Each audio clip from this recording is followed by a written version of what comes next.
All student are welcome to Geogyan education. आज हम राजस्थान के सबसे उपजाऊ, सबसे घनी आबादी वाले और सबसे महत्वपूर्ण भौतिक प्रदेश पूर्वी मैदान के बारे में विस्तार पूर्वक अध्ययन करेंगे। अगर आप आरपीएससी, आरएसएसबी किसी भी तरह के एग्जाम की तैयारी कर रहे हो तो ये वीडियो आपके लिए गेम चेंजर साबित होगा। तो चलिए शुरू करते हैं। दोस्तों, जहां राजस्थान में एक तरफ पश्चिमी मरुस्थल है, वहीं दूसरी तरफ पूर्वी मैदान स्थित है। पूर्वी मैदान ऐसा मैदान है जो राजस्थान की कृषि अर्थव्यवस्था का हृदय है। इस मैदान में सबसे उपजाऊ मिट्टी मिलती है, सबसे अधिक पानी मिलता है और सबसे अधिक सघन आबादी भी इसी मैदान में रहती है। यही कारण है कि इसे राजस्थान का हार्टलैंड रीजन भी कहते हैं। दोस्तों, इस प्रदेश की कहानी समुद्र से शुरू होती है। हाँ, बिल्कुल सही सुना आपने। यह क्षेत्र कभी 33 सागर का तल हुआ करता था। समय के साथ समुद्र सूख गया, महाद्वीप उठा हुए और नदियों ने यहाँ परत दर परत मिट्टी जमा की और इसी तरह यह मैदानी प्रदेश बन गया। भूवैज्ञानिक दृष्टि से यह क्षेत्र काफी नवीन है क्योंकि इसका निर्माण मुख्य रूप से प्लीस्टोसीन और होलोसीन काल में हुआ है। अरावली के एक तरफ मरुस्थल और एक तरफ पूर्वी मैदान। क्योंकि अरावली एक प्राकृतिक दीवार की तरह काम कर रही है, यह मरुस्थल को आगे बढ़ने से रोकने का काम करती है। इसी कारण से अरावली के पूर्व में पूर्वी मैदान काफी उपजाऊ है, वो स्थित है। दोस्तों, पूर्वी मैदान का विस्तार जयपुर में, दौसा में, भरतपुर में, धौलपुर में, करौली में, सवाई माधोपुर में, टोंक में और भीलवाड़ा, और अगर हम दक्षिणी राजस्थान में देखें तो बांसवाड़ा, प्रतापगढ़ और डूंगरपुर में इस पूर्वी मैदान का विस्तार देखने को मिलता है। यह पूरा का पूरा प्रदेश बनास, माही, चंबल, बाणगंगा बेसिनों से प्रभावित है। इस प्रदेश की मुख्य विशेषता में इसका क्षेत्रफल, इसकी जनसंख्या, इसकी ऊंचाई और इसकी औसत वार्षिक वर्षा भी शामिल है, जिसमें इसका क्षेत्रफल लगभग राजस्थान के 23% भाग पर है और यहाँ राजस्थान की कुल जनसंख्या का 39% निवास करती है। और जो इसकी ऊंचाई है वो लगभग 200 से 500 मीटर की है और यहाँ औसतन वार्षिक वर्षा 50 से 80 सेंटीमीटर है, जो फसलें उगाने के लिए एकदम परफेक्ट है। यहाँ की जलवायु आदि प्रकार की है जो कृषि के लिए एकदम उपयुक्त है। पूर्वी मैदान में अत्यधिक उपजाऊ जलोढ़, कछारी, दोमट मिट्टी मिलती है। यह राज्य का सबसे उपजाऊ भौतिक प्रदेश है। पूर्वी मैदान में अत्यधिक उपजाऊ जलोढ़, कछारी, दोमट मिट्टी मिलती है, जिसके कारण ही यह राज्य का सबसे उपजाऊ भौतिक प्रदेश बना हुआ है। पूरे प्रदेश में अत्यधिक कृषि होने के कारण ही इसे राजस्थान का अन्न का कटोरा कहा जाता है। इसी प्रदेश को राजस्थान की उत्पत्ति का केंद्र भी कहा जाता है, क्योंकि जो पुरानी सभ्यता है वो इसी मैदान में पनपी है। इसलिए प्रदेश खनिज की दृष्टि से निर्धन कहलाता है, क्योंकि यहाँ कठोर चट्टानें नहीं है और यहाँ जलोढ़ मिट्टी का जमाव है, इसलिए यहाँ खनिज ना के बराबर मिलते हैं। पूर्वी मैदान की जो जलोढ़ मिट्टी है उसको उसकी आयु के आधार पर दो मुख्य भागों में बांटा जा सकता है। पहला है खादर, दूसरा है बांगड़। खादर एक नवीन मिट्टी होती है और बांगड़ एक पुरानी जलोढ़ मिट्टी होती है। खादर मिट्टी नदियों के निकटवर्ती क्षेत्रों में पाई जाती है, जबकि बांगड़ मिट्टी नदी घाटी से दूर ऊंचे क्षेत्रों में मिलती है।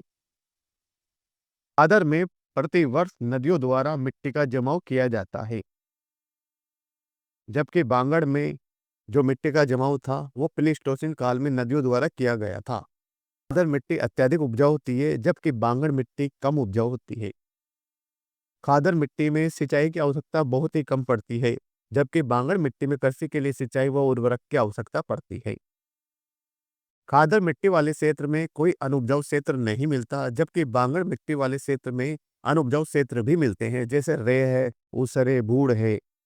इस प्रकार के क्षेत्र हैं जो अनुपजाऊ क्षेत्र बांगड़ प्रदेश में मिलते हैं। अब हम जानते हैं रेह, ऊसर, बूढ़ क्या होते हैं। तो रेह सारीय या लवणीय अनुपजाऊ भूमि होती है। ऊसर वह भूमि जहाँ कुछ भी नहीं उगता और बूढ़ नदी के किनारे ऊंचे टीले या पुराने जलोढ़ के ऊंचे ढेर हैं। इस आरेख में आपको दिखाई दे रहा होगा जो नदी के बिल्कुल करीब है वो खादर मैदान है और जो नदी से बहुत दूर है वो बांगड़ मैदान है। अब हम जान लेते हैं कि पूर्वी मैदान का जो प्रादेशिक विभाजन हुआ है वो किन-किन बेसिनों में हुआ है। पूर्वी मैदान के 4 प्रमुख बेसिन हैं। पहला है बनास बेसिन, दूसरा है मध्य माही बेसिन, तीसरा है चंबल बेसिन, चौथा है बाणगंगा बेसिन। बनास बेसिन का निर्माण बनास और उसकी सहायक नदियों द्वारा किया गया है। इसे 2 भागों में बाँटा गया है। पहला है दक्षिणी मेवाड़ का मैदान, दूसरा है मालपुरा करौली का मैदान। दक्षिणी मेवाड़ का जो मैदान है वो राजसमंद, चित्तौड़, भीलवाड़ा में फैला हुआ है।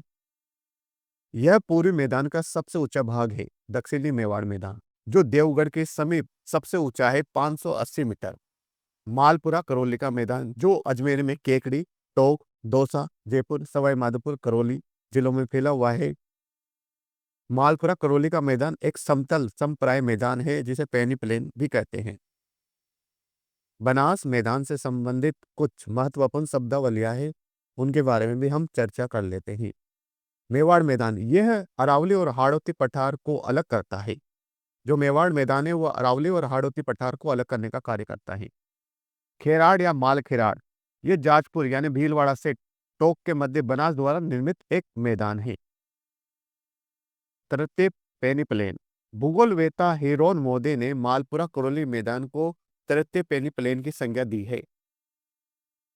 देवगढ़ से भीलवाड़ा के मध्य का जो क्षेत्र है वो पिडमोंट मैदान के नाम से जाना जाता है।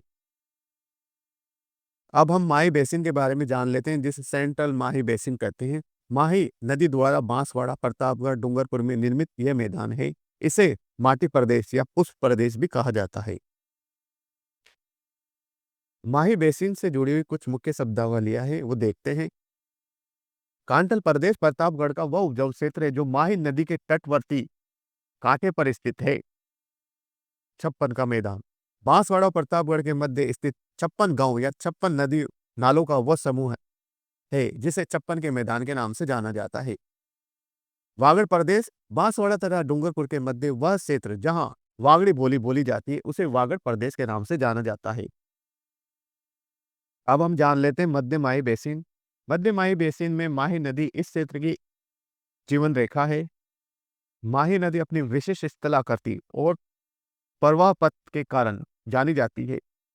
माही नदी कर्क रेखा को 2 बार काटती है। यह क्षेत्र, माही नदी का जो क्षेत्र है वो छप्पन के मैदान या कांठल जैसे उपजाऊ भूमि का घर है, जो मक्का और चावल की खेती के लिए बहुत ही प्रसिद्ध है। अब हम चंबल बेसिन के बारे में जान लेते हैं। यह बेसिन अपनी अनूठी और कटाव वाली स्थल आकृति के लिए जाना जाता है। यहाँ बड़े बड़े बीहड़ मिलते हैं। उत्खात भूमि, बेडलैंड टोपोग्राफी। चंबल नदी को अध्यारोपित नदी भी कहा जाता है, जो कि बलुआ पत्थर, चूना पत्थर जैसे क्षेत्रों से प्रभावित है। उत्खात भूमि, अत्यधिक अपरदन के कारण यहाँ उबड़-खाबड़ भूमि बन गई है, जिसे उत्खात भूमि या बेडलैंड टोपोग्राफी के नाम से जाना जाता है। अवनाली का अपरदन, चंबल क्षेत्रों में नालीनुमा अपरदन बहुत अधिक हो रहा है, जिसे अवनाली का अपरदन कहा जाता है। चंबल के बीहड़ जो आपको इस मानचित्र में दिखाई दे रहे होंगे, इस प्रकार के हैं। जो चंबल के बीहड़ हैं, वो हमें राजस्थान में, मध्य प्रदेश में, उत्तर प्रदेश में इस प्रकार से दिखाई देते हैं। जो चंबल के बीहड़ हैं, उनका लगभग 2800 वर्ग किलोमीटर क्षेत्र है। इन बीहड़ों में घने जंगल भी पाए जाते हैं, जो एक प्रकार से जैव विविधता का केंद्र भी है। चंबल बेसिन से जुड़े हुए मुख्य शब्दावली। सर्वाधिक जो चंबल के बीहड़ हैं, वो सवाई माधोपुर, करौली और धौलपुर में पाए जाते हैं। बीहड़ों की रानी से करौली जाना जाता है। बीहड़ों का राजा धौलपुर, क्योंकि यहाँ सर्वाधिक बीहड़ों का प्रतिशत मिलता है। डांग क्षेत्र वह होता है जहां डाकू निवास करते हैं। यहाँ डाकू इसलिए निवास करते हैं कि यह भूमि कुछ ऊंची होती है। तो बीहड़ों का वह क्षेत्र जहाँ भूमि ऊंची होती है, जहाँ डाकू निवास करते हैं, उसे ही डांग क्षेत्र कहते हैं। अब हम बाणगंगा बेसिन के बारे में जान लेते हैं। तो बाणगंगा बेसिन में जयपुर, दौसा, भरतपुर जिले शामिल हैं। बाणगंगा बेसिन की पहचान रोही के मैदान से शुरू होती है, जो बाणगंगा नदी द्वारा बहुत ही उपजाऊ मैदान है, जिसे रोही का मैदान कहते हैं। यह मैदान यमुना और बाणगंगा नदी के मध्य जयपुर से भरतपुर के बीच फैला हुआ है। वर्तमान में जो बाणगंगा नदी की स्थिति है वह रुंडित नदी के रूप में हो गई है, क्योंकि इसका पानी एक समय में यमुना नदी तक जाता था। अब यमुना से अब बाणगंगा नदी यमुना तक पहुंचने से पहले अदृश्य हो जाती है, इसलिए इसको रुंडित नदी के नाम से भी जाना जाता है। दोस्तों, एक बार हम सारे लेसन की क्विक समरी देख लेते हैं।